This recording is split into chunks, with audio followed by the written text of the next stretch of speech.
बनारस की उमस भरी रात में माया बेचैनी से ईशान के छोटे से अपार्टमेंट के लिविंग रूम में टहल रही थी।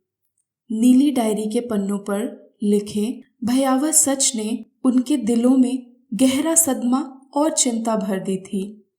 जीवन ज्योति अनाथालय, जिसे बेसहारा बच्चों का आश्रय होना चाहिए था, एक काले धंधे का केंद्र था।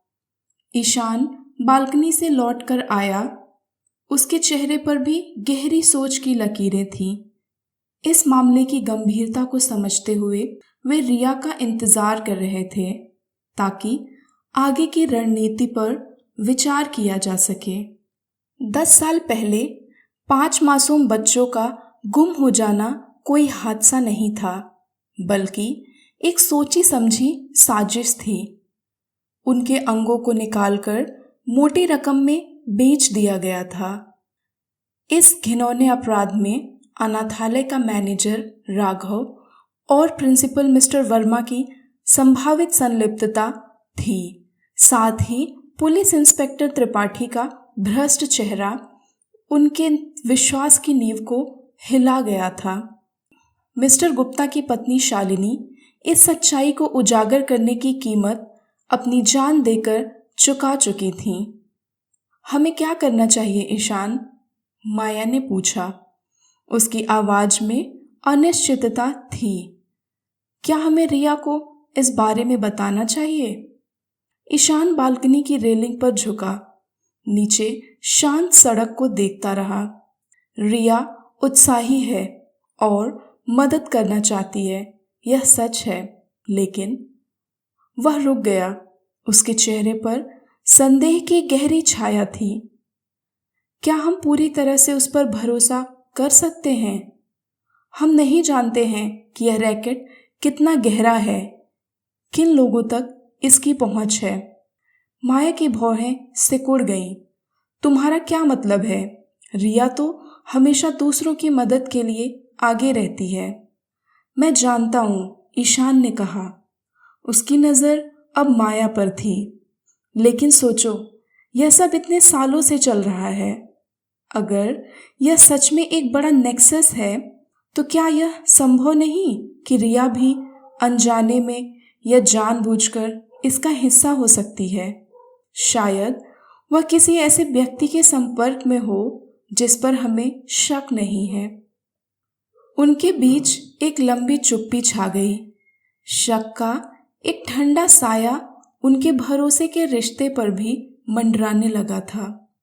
अंततः उन्होंने एक मुश्किल फैसला किया। शुरुआत में हम रिया को इससे दूर रखेंगे, ईशान ने कहा। जब तक हमारे पास ठोस सबूत नहीं होते हैं, हम यह नहीं जान लेते कि किस पर भरोसा किया जा सकता है। हमें अकेले ही आगे बढ़ना होगा। उनका पहला कदम राघव और मिस्टर वर्मा के अतीत और अनाथालय में उनकी भूमिकाओं की गहराई से पड़ताल करना था। उन्हें यह जानना जरूरी था कि यह भयानक धंधा कब से चल रहा था और इस नेक्सस की जड़ें कितनी गहरी थीं। ईशान ने अपने कुछ पत्रकार मित्रों से संपर्क किया और राघव के बारे में जानकारी जुटाने को कहा। माया ने अपने संपर्कों का इस्तेमाल करके मिस्टर वर्मा के पास्ट के बारे में पता लगाने की कोशिश की। कुछ दिनों की छानबीन के बाद उन्हें चौंकाने वाली जानकारी मिली। राघव, जो पिछले 25 सालों से अनाथालय का मैनेजर था, स्थानीय राजनीति में गहरी पैठ रखता था। उन्हें पता चला कि एक बड़े पॉलिटिशियन की मदद से ही राघव को इतनी महत्वपूर्ण पदवी मिली थी। यह कनेक्शन उन्हें भ्रष्टाचार की संभावना की ओर इशारा कर रहा था। मिस्टर वर्मा के बारे में जो जानकारी सामने आई, वह और भी चौंकाने वाली थी। 15 साल पहले मिस्टर वर्मा एक बेरोजगार और निराश व्यक्ति थे। उनकी कोई खास शैक्षणिक पृष्ठभूमि नहीं थी। उनके लिए नौकरी पाना मुश्किल हो रहा था। तभी उन्होंने अपने पुराने दोस्त राघव से संपर्क किया। राघव ने अपने राजनीतिक संबंधों का इस्तेमाल करते हुए मिस्टर वर्मा को जीवन ज्योति अनाथालय का प्रिंसिपल नियुक्त करवा दिया। इस एहसान के तले दबे मिस्टर वर्मा धीरे धीरे राघव के काले कारनामों में शामिल होते चले गए। यह एक ऐसा गठजोड़ था जो कृतज्ञता और अपराध के बोझ पर टिका था। उनकी पड़ताल में यह भी सामने आया कि अनाथालय के निचले स्तर के कर्मचारियों से लेकर ऊपरी प्रबंधन तक लगभग सभी राघव के नियंत्रण में थे। डर और लालच के कारण एक ऐसा नेक्सस बन गया था जिसे तोड़ना बेहद मुश्किल था। बच्चों की देखभाल करने वाले क्लर्क, सुरक्षा गार्ड, हर कोई किसी न किसी तरह से इस गोरख धंधे का हिस्सा थे या फिर आंखें मूंद कर बैठे थे। यह उससे भी ज़्यादा गहरा है जितना हमने सोचा था, माया ने कहा। उसके चेहरे पर चिंता की लकीरें और गहरी हो गईं। अगर पूरा सिस्टम भ्रष्ट है तो हम किस पर भरोसा करेंगे? हमें सबूत इकट्ठे करने होंगे, इतने ठोस कि उन्हें नज़रअंदाज करना मुमकिन ना हो, ईशान ने कहा। उसकी आंखों में दृढ़ संकल्प था। और हमें सिस्टर राधा से संपर्क करना होगा। शालिनी ने डायरी में उनके बारे में लिखा था कि वह एक अच्छी इंसान है और शायद हमारी मदद कर सकती हैं। उन्होंने सिस्टर राधा से मिलने की योजना बनाई। ईशान ने अनाथालय के आसपास रेकी की, दीवारों की ऊंचाई, सुरक्षा व्यवस्था और अंदर जाने के संभावित रास्तों का जायजा लिया। माया ने रिया को एक अस्पष्ट संदेश भेजा कि वे कुछ निजी काम में व्यस्त रहेंगे और जल्द ही संपर्क करेंगे। एक उमस भरी शाम माया और ईशान अनाथालय के पास एक छोटी सी चाय की दुकान पर सिस्टर राधा से मिले।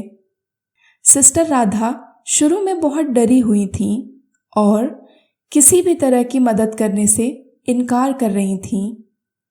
राघव और मिस्टर वर्मा के डर ने उन्हें जकड़ रखा था, लेकिन जब माया ने उन्हें शालिनी के बारे में बताया और उन 5 बच्चों के लिए न्याय की गुहार लगाई तो सिस्टर राधा की आंखें नम हो गईं।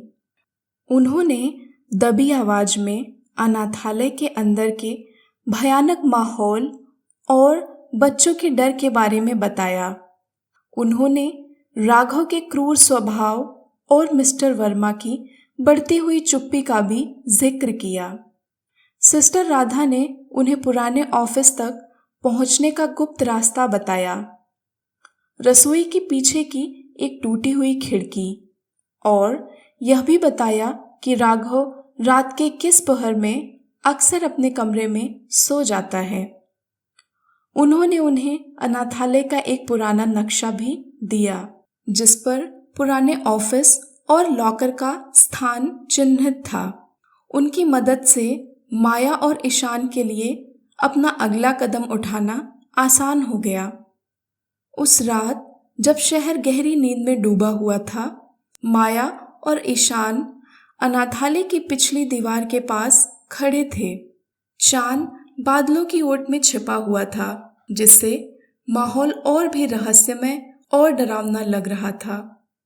ईशान ने अपना कैमरा, कुछ छोटे मोटे औजार और एक छोटा सा वायरलेस कैमरा अपने बैग में रखा था। अनाथालय के अंदर सन्नाटा पसरा हुआ था, सिवाय हवा की सरसराहट और दूर से किसी कुत्ते के भौंकने की आवाज के। वे दबे कदमों में रसोई की ओर बढ़े और टूटी हुई खिड़की से सावधानी से अंदर दाखिल हो गए। अंदर अंधेरा था, लेकिन ईशान के छोटे से टॉर्च की रोशनी में उन्होंने अपना रास्ता खोज लिया। वे गलियारों से होते हुए पुराने ऑफिस की ओर बढ़े। अनाथालय के कमरों से बच्चों की गहरी सांसों की आवाज आ रही थी, जो उनके मिशन को और भी ज्यादा जरूरी बना रही थी। हर कमरे के बाहर एक अनकही उदासी पसरी हुई थी, मानो दीवारों में भी डर समाया हुआ हो। पुराने ऑफिस का दरवाजा बाहर से बंद था। ईशान ने सावधानी से अपने औजार निकाले और ताला खोलने की कोशिश करने लगा। हर गुजरता पल उनके दिलों की धड़कनें तेज कर रहा था। आखिरकार ताला खुल गया और वे अंदर दाखिल हो गए। कमरे में धूल और पुरानी किताबों की गंध फैली हुई थी। साथ ही एक अजीब सी रासायनिक दुर्गंध भी हवा में तैर रही थी, जिसे माया ने अनदेखा नहीं किया। ईशान ने टॉर्च की रोशनी में लॉकर की तलाश शुरू की। वह एक भारी जंग खाए हुए स्टील का लॉकर था, जो एक पुरानी किताबों से भरी अलमारी के पीछे छिपा हुआ था। लॉकर भी बंद था, लेकिन ईशान के कुशल हाथों ने जल्दी ही उसे खोल दिया। लॉकर के अंदर कुछ पुरानी फाइलें और दस्तावेज थे। माया और ईशान ने मिलकर उन्हें खंगालना शुरू कर दिया।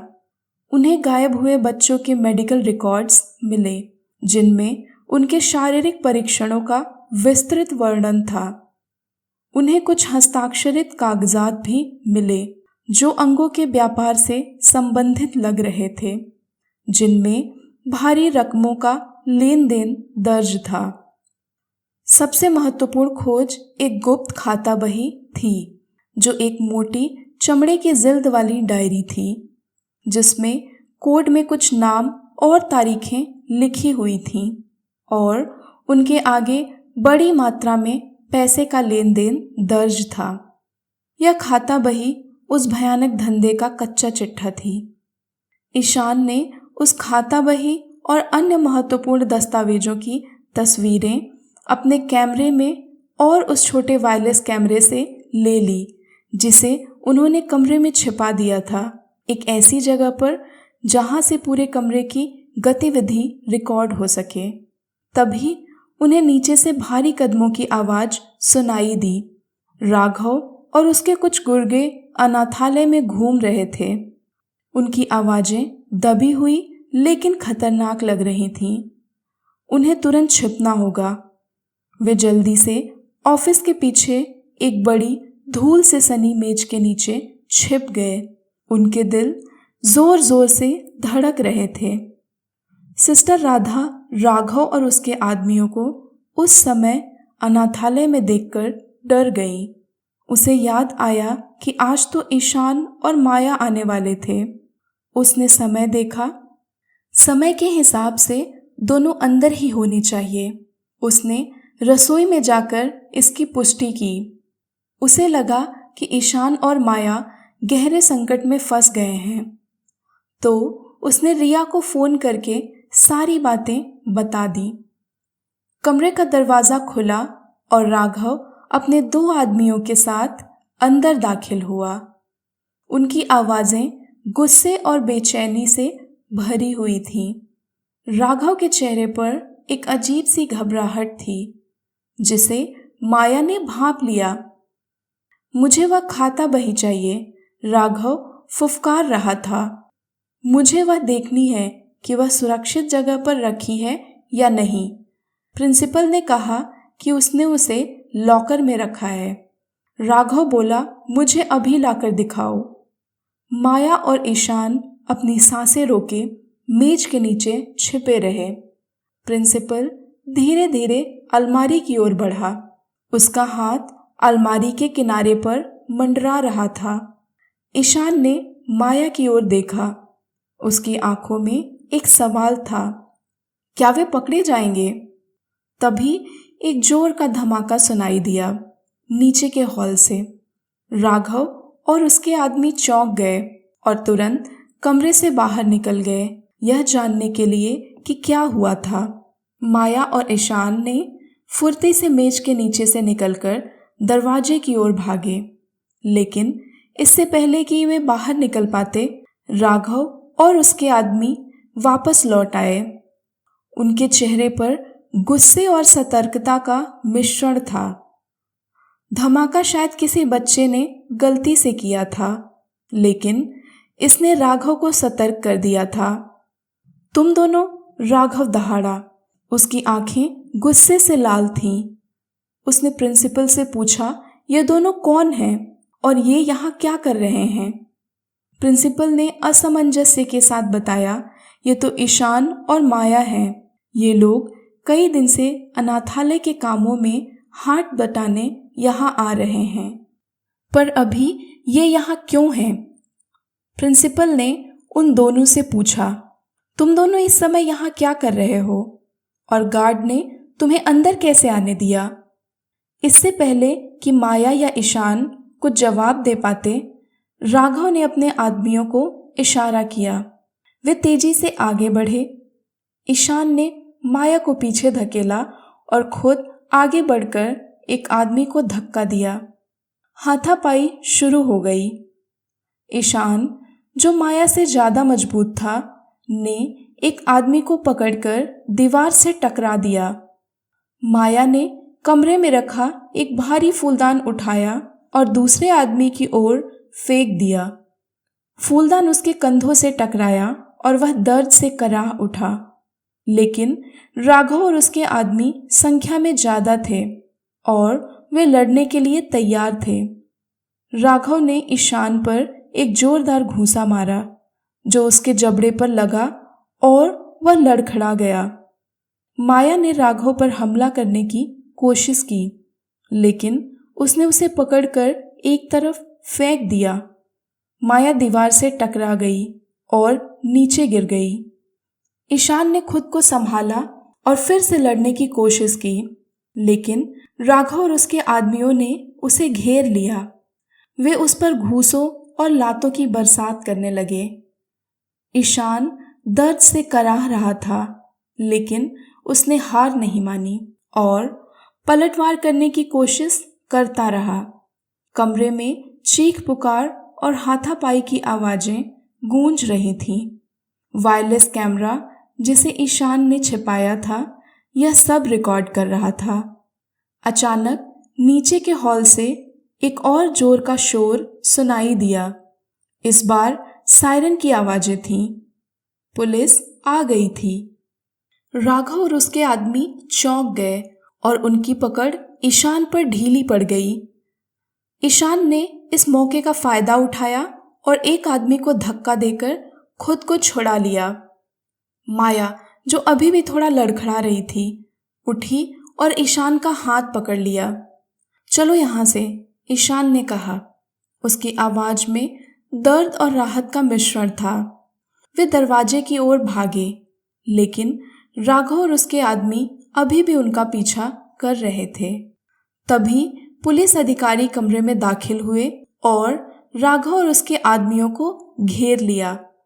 अपने हथियार डाल दो, एक अधिकारी ने चिल्लाया। राघव और उसके आदमी अब समझ गए थे कि उनका खेल खत्म हो गया है। उन्होंने हार मान ली और अपने हथियार नीचे फेंक दिए। कमरे में शांति छा गई, सिवाय माया और ईशान की तेज सांसों के। पुलिस अधिकारियों ने उन्हें सुरक्षित किया और राघव और उसके आदमियों को गिरफ्तार कर लिया। नीचे के हॉल में रिया खड़ी थी। उसके चेहरे पर चिंता और राहत का मिश्रण था। वह डीएसपी अजय सिंह और उसकी टीम को अनाथालय तक ले आई थी। सिस्टर राधा भी वहां थी। उनकी आंखों में आंसू थे, लेकिन इस बार वे डर के नहीं बल्कि खुशी के आंसू थे। पुलिस ने तुरंत कमरे की तलाशी ली और जले हुए कागजों के टुकड़े और वह गुप्त खाता बही बरामद की जिसकी तस्वीरें ईशान ने पहले ही ले लिया था।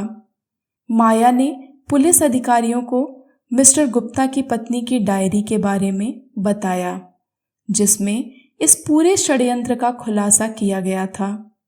वायरलेस कैमरे की रिकॉर्डिंग भी एक महत्वपूर्ण सबूत साबित हुई। प्रिंसिपल मिस्टर वर्मा को पूछताछ के बाद गिरफ्तार कर लिया गया। उन्होंने कबूल किया कि मैनेजर राघव ही इस पूरे गोरख धंधे का मास्टरमाइंड था। हालांकि पुलिस के हाथ लगने से ठीक पहले राघव शहर से भाग निकलने में कामयाब रहा और अंडरग्राउंड हो गया। उसके पास रैकेट से कमाया हुआ काफ़ी पैसा और प्रभावशाली लोगों का एक नेटवर्क था, जिससे वह कानून की नज़रों से बच सकता था। अनाथालय के बच्चों को सुरक्षित आश्रयों में पहुंचाया गया, जहां उन्हें चिकित्सा और मनोवैज्ञानिक सहायता प्रदान की गई। सिस्टर राधा ने उनकी देखभाल में महत्वपूर्ण भूमिका निभाई।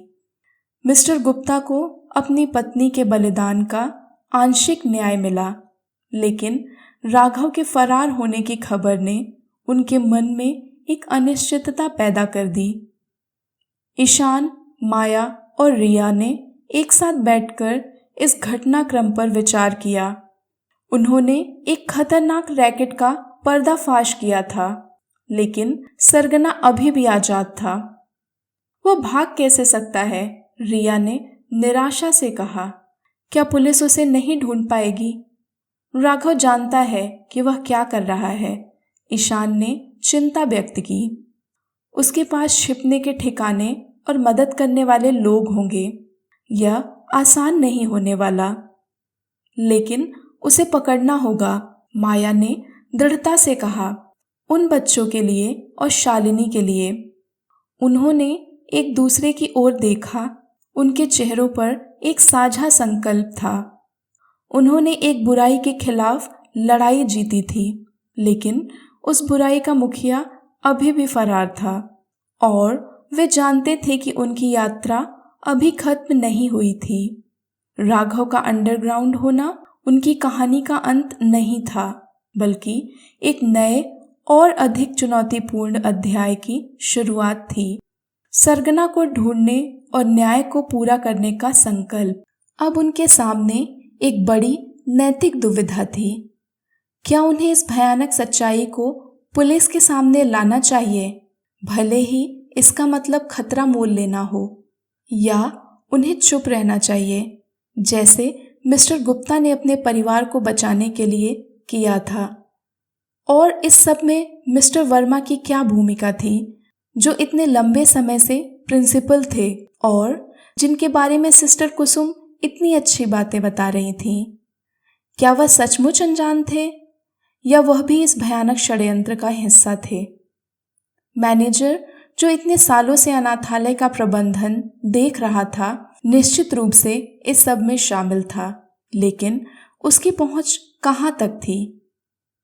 अगर यह कहानी आपको अच्छी लगी तो इस वीडियो को लाइक करें और चैनल को सब्सक्राइब करें। हमें कमेंट करके ज़रूर बताएं कि आपको कहानी का कौन सा हिस्सा सबसे ज़्यादा अच्छा लगा। घंटी का बटन दबाकर नोटिफिकेशंस ऑन कर लें ताकि कोई भी कहानी आपसे मिस ना हो।